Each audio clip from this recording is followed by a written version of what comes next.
नमस्कार आदाब, फैज़ान फारूकी नाम है मेरा। इस वक्त आप देख रहे हैं मेरे साथ द पब्लिक व्यू। हमारे देश की एक परंपरा रही है कि कुछ भी हो जाए तो भगवान को दोषी ठहरा दो और कह दो रब्दी मर्दी मैं की करा। इसी का पालन अनुपालन करते हुए केंद्रीय वित्त मंत्री निर्मला सीतारमण ने पाताल में समा चुकी अर्थव्यवस्था और ठन ठन गोपाल हो चुके राजकीय खजाने का दोष कोरोना वायरस महामारी पर डालते हुए कहा है कि यह तो एक्ट ऑफ गॉड है, यानी परमपिता परमेश्वर की असीम अनुकंपा से मृत्युलोक पर हुई कार्रवाई है, यानी रब्दी मर्दी मैं की करा। बतौर नागरिक मेरी केंद्रीय मंत्री से पूर्ण सहमति है। इसलिए जान लीजिए कि चीन से निकला कोरोना भी भारत देश में एयरपोर्ट के रास्ते भगवान की मर्जी से घुसा था, वह भी एक्ट ऑफ गॉड था। हम एयरपोर्ट पर निगरानी करके कोरोना वायरस को थोड़ी रोक सकते थे, जैसे ताइवान ने किया। फिर दुनिया के सबसे प्रदूषित शहरों में शामिल देश की राजधानी दिल्ली और भारत के अन्य शहर भी एक्ट ऑफ गॉड हैं। इसका हम मानवों से क्या लेना देना। और गंदे नाले से प्रदूषित हो चुकी पवित्र गंगा व यमुना नदियों का विषैला पानी भी एक्ट ऑफ गॉड ही है। इसका भी देश की सरकारों से कोई लेना देना नहीं है। तब तो देश को 1947 में मिली आज़ादी, देश का बंटवारा, छिनती नौकरियां, बढ़ती महंगाई, डूबते कारोबार, उभरते चुनिंदा अंबानी टाइप उद्योगपति, मोर का स्टडी रूम में आकर दाना चुगना, राहुल का पप्पू बने रहना, कांग्रेस के विभीषणों का सोनिया गांधी को खत लिखना, कई राज्यों और केंद्रीय मंत्रियों का कोरोना पॉजिटिव निकलना, जमातियों को कोरोना कैरियर कहकर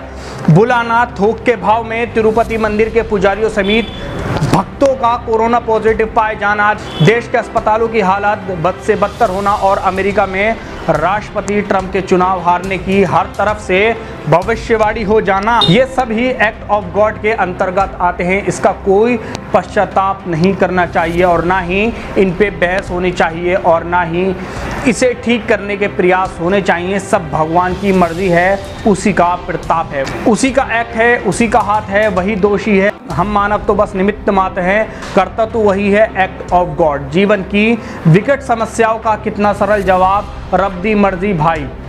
मोदी जी का पीएम बनना भी एक्ट ऑफ गॉड था। वोट तो बस संविधान की प्रक्रिया का पालन करने के लिए डाले थे, वरना भगवान ने सब कुछ पहले तय कर दिया था।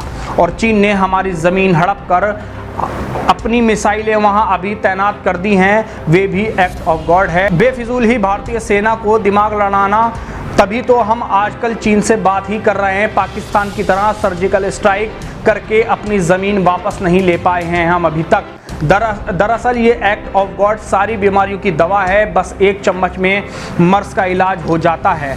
कह दीजिए रब्दी मर्जी, सामने वाला हाथ जोड़कर ऊपर वाले से अपने गुनाहों की माफ़ी मांगने लगता है। फिर किसी मानव, जड़, चेतन, अवचेतन, अमीबा, वायरस, सरकार, राज्य, पृथ्वी और अंतरिक्ष को दोष नहीं देता। भगवान की मर्जी थी। कितनी बड़ी फिलॉसफी छुपी है इसमें। मृत्यु लोक की सारी समस्याओं का निदान एक्ट ऑफ गॉड। सब भगवान का क्या धरा है, उसी की माया है, चादर तान कर सोए रहो। मानव कलयुग का यही जाप है, रब्दी मर्दी। इसके आगे और न पीछे न कुछ सोचने को रह जाता है, न बोलने को। मेरे मोहल्ले का चीकू थोड़ा कंफ्यूज है, वे पूछ रहा है कि अगर मैं पहाड़ से जान पूछकर कूद जाऊं तो ये एक्ट ऑफ गॉड की श्रेणी में होगा या आत्महत्या कहलाएगा। हमने भी उसको सीधा सा जवाब दिया, कहा कि पहले कूद जाओ, फिर ऊपर भगवान ही तुमको जवाब देंगे कि उनकी मर्जी थी या एक्ट ऑफ गॉड था या तुम्हारी मूर्खता थी। एक कहावत है कि डूबते को तिनके का सहारा, लेकिन कहावत को अगर तब्दील करें तो कहावत बनेगी कि मूर्ख को एक्ट ऑफ गॉड का सहारा। ऐसी ही और शानदार खबरों के लिए देखते रहिए हमारे चैनल द पब्लिक व्यू।